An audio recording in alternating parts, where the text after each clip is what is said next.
Hey, welcome back to ScreenCrush. I'm Ryan Airy, and I want to talk to you about the 7th episode of The Mandalorian Season 3. All season long, we've been hearing a lot of pushback about how this season is too complicated, or how its super weird structure is alienating casual fans. A little later, I'm going to talk to two of our writers, Bevin and Colton Ogburn, to get their thoughts, but first, I want to tell you what I thought about this episode. It was awesome, but I think for a lot of viewers, maybe it wasn't quite worth the wait. Now, like I said, I pretty much love this whole season, but I am a really easy-to-please guy when it comes to Star Wars. So far, my only gripes this season are that Din and Grogu reunited on another show, and they kind of tossed away a potential storyline when Din handed the darksaber to Bo-Katan. But you know, this is me critiquing what was not in the show instead of talking about what was in the show. And there is so much to love this season. The show has widened the scale well beyond the story of Din and Grogu, which for some people is a drawback. No, I don't like you. But as a Star Wars fan, look at everything we've gotten this season. Coruscant under the New Republic, space pirate ships, the Order 66 flashback, Grogu hugging an Anzellan. And in this episode, we are finally witnessing the rise of the First Order. I always hated how The Force Awakens suddenly introduced a new empire with no good explanation. This line in the opening credit just doesn't count for me. And now we're seeing the nuts and bolts of how this era between the trilogies was formed. And now we've learned that all of this is leading up to a feature film directed by Dave Filoni, culminating all these different shows. As a Star Wars fan, I am in heaven.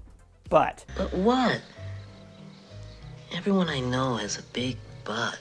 we have made a few videos about the blowback on this season, and I've shared some of those sentiments. The 3 cliffhangers from Season 1 were resolved pretty quickly and quietly. We had the darksaber, Grogu's return, and the consequences for Din removing his helmet. And none of these stories were resolved in a particularly satisfying way this season. Now, there have also been rumors that the higher-ups at Lucasfilm, maybe Kathleen Kennedy, forced Jon Favreau to reunite Din and Grogu in the Book of Boba Fett. Rumor has it that he wanted to keep them apart for several episodes. Now, normally, I put zero stock in rumors because it always seems like a lot of toxic fans will just find a reason to hate Kathleen Kennedy. But in this case, the rumors kind of ring true to me. Favreau is an expert storyteller, and I don't think he would have planned for their reunion to happen so quickly. But I do believe that Disney and Lucasfilm would want to keep Grogu on the Mandalorian show for as long as possible to sell toys. I mean, this is probably why he also got his IG-12 mech suit, but I love the thing so much that I really don't care, and I'll just buy the toy. I have done nothing wrong, ever, in my life.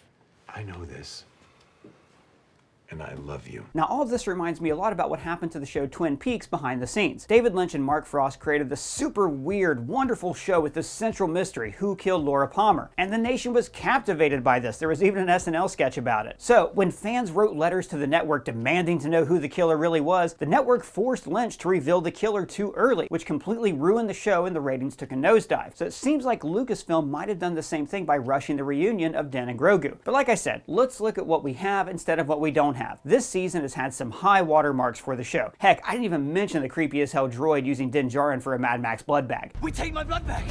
We take my blood bag and strap him to the Lancer's perch! But the structure this season, the way these stories were told, has really frustrated some casual Star Wars fans. Remember, like baseline, there are people who thought this was a space cowboy show with a cute puppet sidekick. A lot of really casual fans thought that Grogu was literally Baby Yoda and didn't realize that the show takes place after Return of the Jedi. So that's the starting point for some people on this series. So you kind of need to go slow and spoon feed them some of this greater lore in a consistent way that emphasizes, what a character wants. If we understand what a character wants, then we can empathize with them. So for seasons 1 and 2, Din had very clear quests: keep Grogu safe and to return him to the Jedi. But this season, his quest was resolved in 2 episodes, and the focus kind of switched to Bo-Katan, and this is where we start getting into problems. See, I love Bo-Katan, loved her in Clone Wars, loved Katie Sackhoff in Battlestar, but I think the show could have done a better job introducing her to the general audience. Her backstory has been told to us and not shown through dialogue in another show. In the Book of Boba Fett, the armorer says, "She once laid claim to rule Mandalore based purely on blood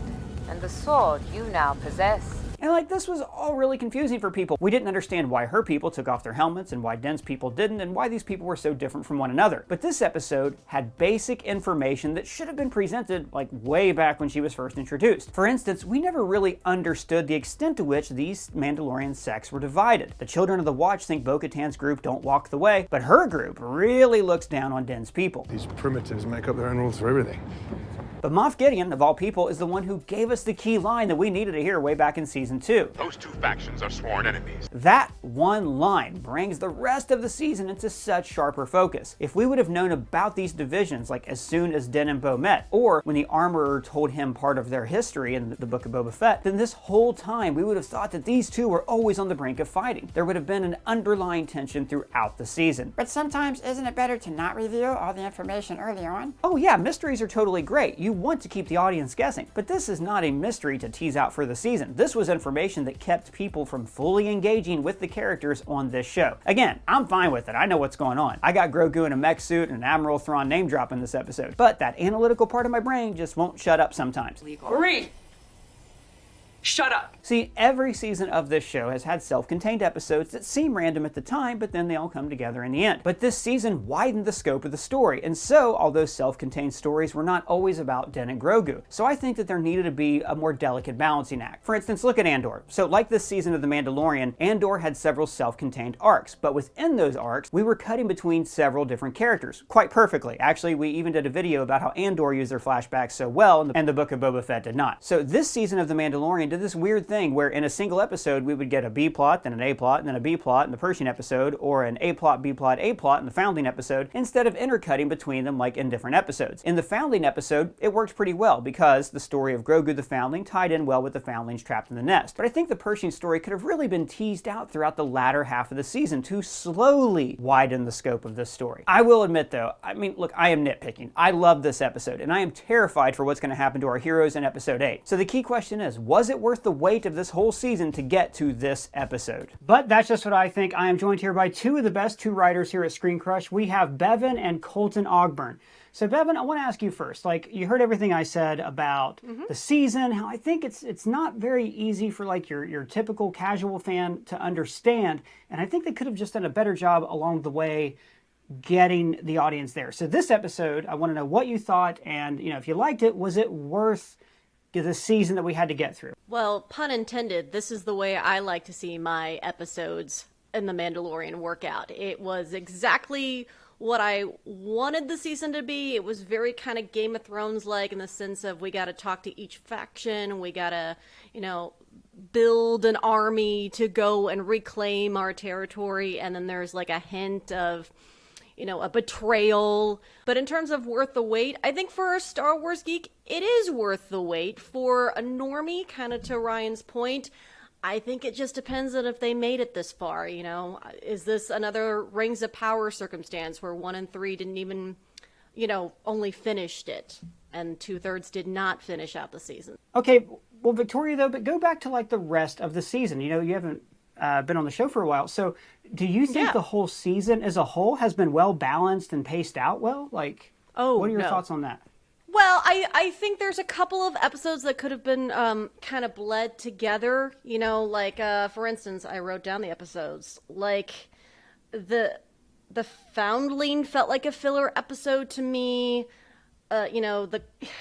Like Guns for Hire is something that, I know you guys talked about that in depth, and Guns for Hire felt like that could have been tagged on to like the Spies or the Navarro episode where they kind of come down and rescue Navarro from the pirates. Like, I thought the pirates was building up, they're gonna, lay camp there, but then they don't. Like, the next episode, but wait, we're gonna take over Mandalore at that point. So I thought that was a little weird to set up that they were gonna find a new home in Navarro, but then decide to go get their home. I don't know. That was a little weird and filler-ish to me. But in addition, we've also had some extremely cool highs. I mean, like the Grogu, Foundling, the Grogu Order 66 episode, one of the best, moments and reveals in the whole show. Like I talked about these earlier. So, Colton, how about you? Did you think this episode delivered on, a wonky season? Do you even think the season was wonky? Well, the season didn't go the direction that I thought it would. I thought after season 2 that we were going to see Bo become essentially the antagonist. And before Boba Fett, I certainly didn't think we'd be seeing Grogu in the Book of Boba Fett. I thought that'd be kind of like a mid-season thing, or maybe like a penultimate episode. This was the penultimate episode. I thought by this time in season 3, that would be when we got Grogu. Overall, I would agree that this season, it's been a little messy, I guess you could say, maybe from like an editing perspective, or just the order in which they've put stories into different episodes. And like you made a good point that they probably should have combined a few things here and there. But scene by scene, I've enjoyed the season. I've had fun. I mean, going back to like season 1, The Mandalorian was like an old Western. It was like bottle episodes. whatever their mission was that episode was essentially concluded by the end of the episode.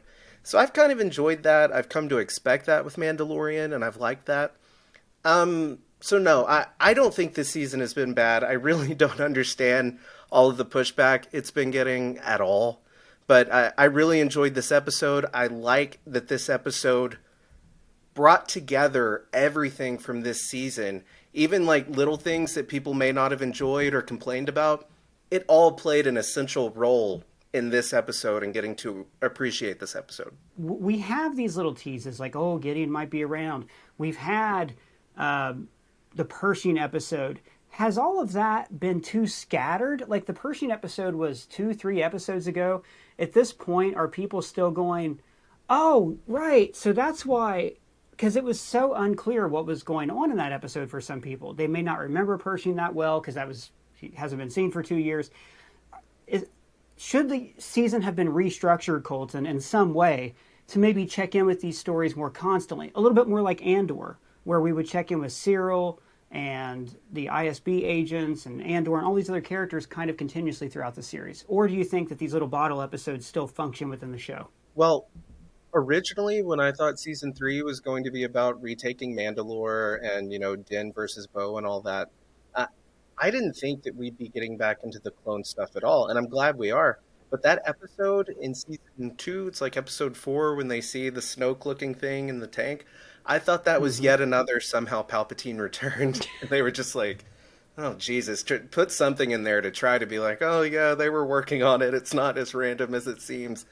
I thought that's all it was. So then when we got episode 3 of this season and it was Pershing, I was like, okay, they're following up on that. I like that.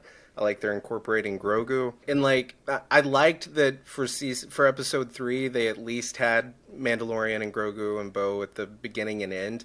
But I do think that can be a real turnoff for a casual viewer. Like Walking Dead did that, where you wouldn't see Rick for 3 episodes, or after the whole Negan thing happened, it was 2 or 3 more episodes before you caught up with, well, how is our group reacting to what happened with Negan? And it just kind of makes you lose interest. So no, I'm not a fan of it from an editing perspective. I think it would have been a lot better to say, okay, we've got our story. We have little things here that we want to incorporate. Instead of just being like, oh, well, let's go over here and talk about that. Just kind of intertwine it and just kind of cut in between. Have the different things that you want. You want that information provided to the audience, sure, but interconnect it better with your storytelling because, people are watching it because it's The Mandalorian. They want to see Din. They want to see Grogu. And I'm all for putting all this other stuff in it and enriching the story. But yeah, I would agree that the way that they are unfolding it and with there being nearly a season in between, but it was episode 4 and then episode 3 between the 2 clone things, that's way too long. People are like, who the hell is that guy? So yeah, I would agree. If it's going to be such a major part of the story, they definitely need to construct it better in the writing and the editing. Bevin, do you think that this episode was a great payoff for all this? Do you think that, for your casual fans, that the season now makes sense? In what ways did this episode succeed, and in what ways, do you think maybe it should have shared the love with the rest of the season? I think where it succeeded is it finally brought back a true baddie, a true bad guy. Moff Gideon coming back around and taking a front row to the narrative and being proactive. I think that was a big win for this episode. I think we were waiting for him to come back, and I think it intrigued me more when he came back in and he started interacting. You started to see what the Empire has been doing. I think that's been a big win. To even hear the monologue that Bo-Katan says about Mandalore, how they were so powerful that nobody on the outside could defeat them. It's only within themselves that they get destroyed. And I think if they had focused maybe that quote around the entire season, I think that would have been very powerful because everyone can understand interfighting. That's what House of Dragon does really well. Game of Thrones does really well. So, that's why I think this episode was really strong. Well, and the symbolism with Gideon being there. He's been there all along, yeah.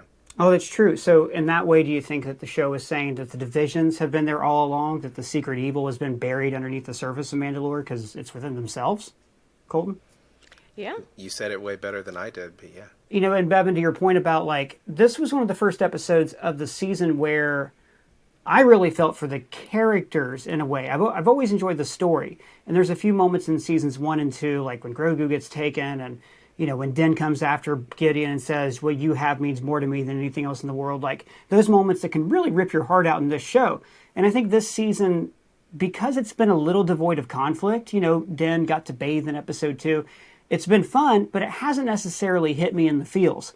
Bo-Katan's speech about her failure, and then when Din, like, gives her that pep talk and says, what means more to me is honor and loyalty and character.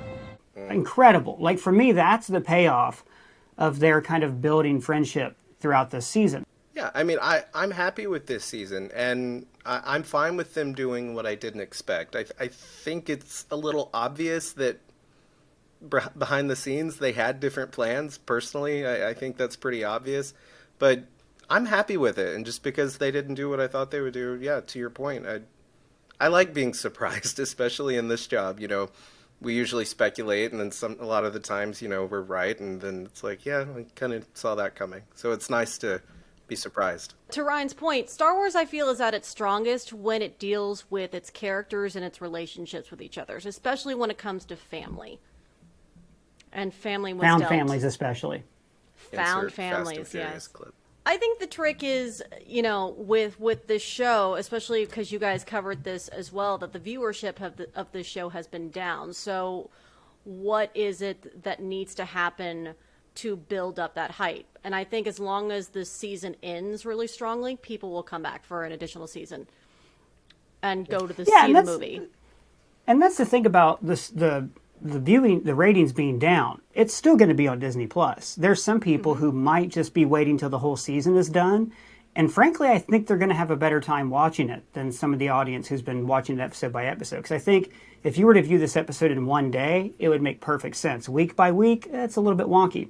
So, Bevin, I wanted to ask you, this rumor, and it's, as far as I know, not even backed up by like any mainstream media, but there was a podcast where this person heard a rumor that Jon Favreau and Kathleen Kennedy clashed over this season, and that she forced, or somebody in Lucasfilm forced, the Grogu reunion to happen in Book of Boba Fett, whereas Favreau preferred to keep them apart for a few episodes this season. Do you think that holds water? Do you think that makes sense? You think there's any truth to that? I mean, I definitely think there could be some truth to that, because I found myself thinking it was an odd choice to put basically 2 Mandalorian episodes in the Book of Boba Fett. And something behind the scenes had to have gone wrong, no matter what it would be. And there might have been pressure. I don't know if people behind the scenes actually anticipated how huge Grogu was going to be as a character, and they might have panicked and said, oh my God, we can't keep these two apart. People are going to lose their minds. Even though I thought it was a beautiful ending to have Grogu, I would have been fine with Grogu staying with Luke and make me miss him, and then bring him back when I've missed him for a long extended period of time. And then it'd be a real heightened moment. Like, you could have even had Grogu with Luke all the way up to the movie. I was going to say, it sounds like the people in the suits decision. I mean, I have a hard time believing that the 2 guys that made season 1 and 2 of The Mandalorian made the Book of Boba Fett. That has always baffled me. I mean, yeah, I guess everybody has a bad day at the office, but having essentially 2 episodes of the Book of Boba Fett be Mandalorian episodes, that sounds like a non-creative, strictly look at the numbers type of decision. Like, hey, this Mandalorian guy, he's really popular, and the Baby Yoda kid, yeah, put them in the Boba Fett show. Yeah. Oh, you don't want to? I don't care. Do it. That's what that decision sounds like to me. I don't know if it was Kennedy. It might have been even higher up than Kennedy. Somebody at Disney saying, Grogu sells a lot of toys. We want him in Boba Fett. We want him in Mandalorian 3. Get over it. It felt very shoehorned. And don't get me wrong, those Mandalorian episodes were the best episodes. They were. But yes, that makes so much sense to me now thinking about it that it was probably a top-down decision and kind of out of their hands. No, I really feel like they closed out Grogu's arc so beautifully at the end of season 2 that I don't think they plan to bring him back anytime soon. And then of course he grew in popularity, and then things change. And one thing I take comfort from, we get on here, we watch the episode, we make our Easter egg videos, we do our theory videos, we come on here, we complain about the episode like all Star Wars fans, but no Star Wars stays bad forever. It's incredible. Like, now there's all this nostalgia for the prequels, Ahmad Best, Hayden Christensen, both kind of getting their accolades right now, which is awesome. I'm even kind of hearing, like, from some people, like, casual fans loved The Rise of Skywalker. They thought it was great that Palpatine was in it. And I think eventually, maybe after these shows justify that weird creative decision, we'll like it too. Like, no Star Wars is something I can hate for very long or even dislike for very long. Even Book of Boba Fett, you're talking about it now and I'm going, I should rewatch that show. That had some good stuff in it. It had, Boba Fett riding a Rancor, and I got cyborg teenagers doing a twirl for no reason, and, Chrysanthemum was there with Jennifer Beals. I mean, come on, it wasn't all bad. I would gladly watch Attack of the Clones with you right now. I don't like that movie, but I enjoy it. Does that make sense? There's lightsabers and Ewan McGregor, and it's fun. The Yoda moment at the end, oh man. Right. So good. And there's always something about Star Wars that seems to resonate with us on a personal level, which is why I think when something doesn't resonate with people on a personal level, be Luke and Last Jedi or somehow Palpatine returned, we tend to take it very hard, very personally. The Mandalorian, for me, this season is not that. This is just me like going back, looking at it in hindsight and going, that's kind of weird how they structured that, So I really think I'm nitpicking with a lot of my choices, with a lot of my criticisms this season. But I'm kind of also trying to be the voice of the voiceless, the people who are casual fans and don't necessarily know the history of Bo-Katan off the top of their head. And the thing is, the numbers don't lie. Okay, this season, I guess, has lower viewership. But like you said, maybe people are waiting to binge it or something like that. But in terms of all of the negativity, I would say, the most toxic, rude people are always the loudest, and they love to bitch. And that's what they do. And you're always going to hear more of the hate than the good. That's just how it is. So I think that could be another thing with this season. All right, so I want to get the final thoughts and predictions for the finale. Bevin, what are we going to see? What's left to see? I really just want to see Grogu wield a lightsaber of some kind. I don't think I'm going to get it next episode. I think I eventually will. They just teased me with Yoda's lightsaber in the last season, but eventually I'd like to. I think he is going to go and rescue him, and I think that's going to be fun because Din got captured at the end, so now it's Grogu's turn to go in and guns a-blazing and get him out. So I think that will definitely be a thing that happens. I definitely think we're going to get a reveal on who the spy is, the betrayer is, and, it could be the armorer. I think that's the most popular fan theory out there. At least I think it is. Might be Skinny Pete. Yeah, it could be. You don't cast Skinny Pete just to be skinny in a boat. You gotta, he could be the spy.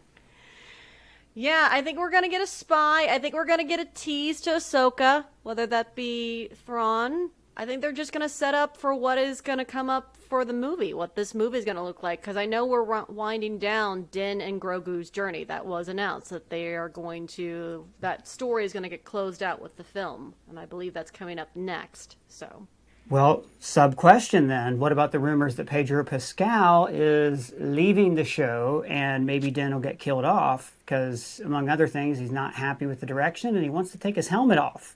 Could this be something that we see happen? Or does that mean the whole season's going to end with all the Mandalorians getting permission to remove their helmets? Colton, what about you? What do you think we're going to get? And do you think we're going to say bye-bye Din Djarin? That's the first time I'm hearing that rumor, so I don't know. Maybe they beat him in with a golf club. I don't know. Spoiler alert! Yeah, might want to let me start over. No, you can say that. I don't think anyone who doesn't know Yeah, we'll get it. understand that spoiler. True. Maybe a Beskar golf club. I don't understand what's happening. Yeah. That's like a dirty joke in SpongeBob SquarePants kind of thing. The kids don't get it, but the adults do. So I think we're all good there. All right. That's funny. In terms of predictions, I mean, the Mythosaur, we've got to see the Mythosaur. They've been teasing that. I think that's going to happen. I think like I mentioned a little earlier, I really think we may hear a Darth Maul name drop. I think that would be fun. I mean, just to kind of throw something out there, I don't know if this is going to happen, but I could maybe see Moff Gideon dying and then Thrawn show up, or maybe like through a hologram or something, and like threaten Gideon, tell him he needs to get in line, or maybe Gideon escapes, but then Thrawn kills Gideon, like sends in his bombers or whatever and gets Gideon. I could see that happening, them wrapping up the Gideon story, and then transitioning into Thrawn being the big bad. And I think that'd be a cool way to do it. Have the new big bad take out the other guy and kind of say, no, you thought he was bad. Here I am. Yes, exactly. Yeah. And then Snoke comes What in at the a end time of the movie. to be alive. Sorry, Bevin, go ahead. No, I was just making a joke. Then Snoke comes in and then kills Thrawn at the end of the movie, and then Snoke is the big bad guy. And then somehow Always a bigger fish. And then somehow Palpatine. So, all right, guys, I'm going to wrap it up right there. Colton, where can the people find you? Oh, you can find me on Twitter at Colton Ogburn and videos here on ScreenCrush. And Bevin, where can the people find you? I'm on Instagram at BevinBatSpice and not really on Twitter, but sometimes I'm here on ScreenCrush as well. Well, none of us are on Twitter for long. So if we want to hear from you guys, what do you think about this episode? What do you think is going to happen in the next episode? Let us know your thoughts down in the comments below or at me on Twitter. And if it's your first time here, please subscribe and smash that bell for alerts. For ScreenCrush, I'm Ryan Airy.